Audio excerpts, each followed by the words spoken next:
Known as the record-setting female IndyCar racer, but now, of course, she is revving up for NASCAR. Danica Patrick is here this morning. You were just days away from a big race in Dover, so my question is, what are you doing here? Should you be preparing? Is this going to get in the way of your race? I'm on my way. No, we're raising awareness for COPD and doing the right thing. And again, like we were just talking about before we went on air, it's not that far away, Dover. We'll talk about COPD since you brought it up. This is a disease that took your grandmother when she was just 61. Tell me a little bit about what you're trying to do. Well, it's of the 24 million people that it affects, only half know it. So there's just a need for awareness for this disease. It stands for chronic obstructive pulmonary disease. Most people know it more like chronic bronchitis or emphysema. And my grandma passed away, and she was only 61, really young, and it takes most lives before 70. So it kills more people than breast cancer and diabetes combined. So I'm just trying to use my platform to raise awareness for something that really means something to me. What would your grandmother think of the fact that you're a big Indy star and now a NASCAR star? Well, she watched me. I mean, she watched me in go-karts, and I hadn't climbed all the way to IndyCar and then NASCAR, but I'm sure she is proud. I'm sure she is proud looking down, and my dad's side is the grandma that she is, and my dad raced when he was younger, so it's in the blood. I can't help but think some of it came from grandma too. Let's talk about the learning curve, because this has been an amazing year for you. What's the learning curve been like switching or moving over and doing NASCAR? Steep. It's been a steep learning curve for sure. This is my first year in NASCAR full time.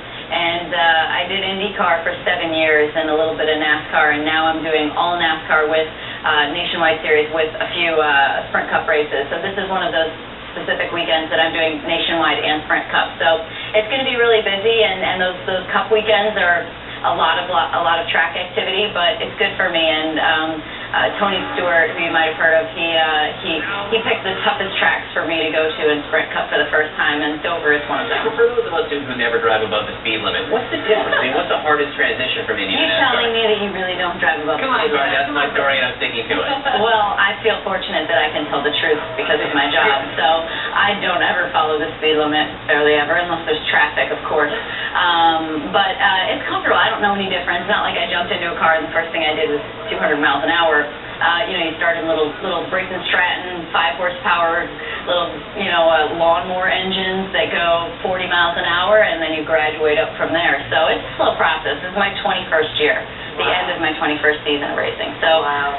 Let me talk about, I want to listen into the Bleacher Report. A quote from the Bleacher Report: being a woman has become almost irrelevant in discussions about a performance. Instead of Danica Patrick female, she's become simply known as Danica Patrick, a race car driver. She may not be a full-fledged member of NASCAR's Good Old Boys Club just yet, but she certainly has passed her initiation at least. That's from a columnist in the Bleacher Report. I mean, how does that make you feel? Good.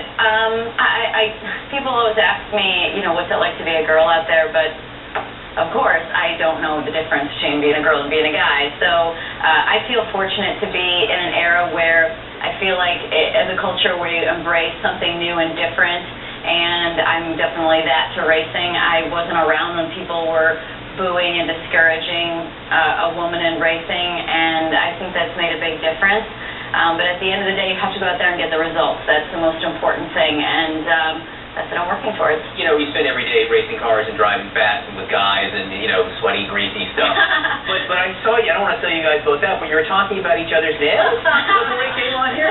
Yeah, well, I got this new, OPI did a German collection, and I'm pretty sure I had that done in a pedicure. It's true. We'll compare and contrast later. You should be the top of your game. I'm still a girl. I mean, my favorite part of the day is getting my hair and makeup done. So, I can remember a long time ago, like my grandfather saying something about, like the female journalist Jessica Savage or something. Nobody says that anymore. No one's going to say, the female race car driver. It's going to be Danica Patrick. It's just going to be, the name. I mean, things have really changed over the past. They have. Across the board, I just feel like more men and women are crossing gender barriers. Not just women. I feel like there's just a universal acceptance for people doing whatever they're best at. Thank you so much for joining us this morning. Good luck. Get to the training. Get ready for Dover. It's a big weekend ahead. I'll be flying there this afternoon. That's we're all pulling for you. All right, I had to start.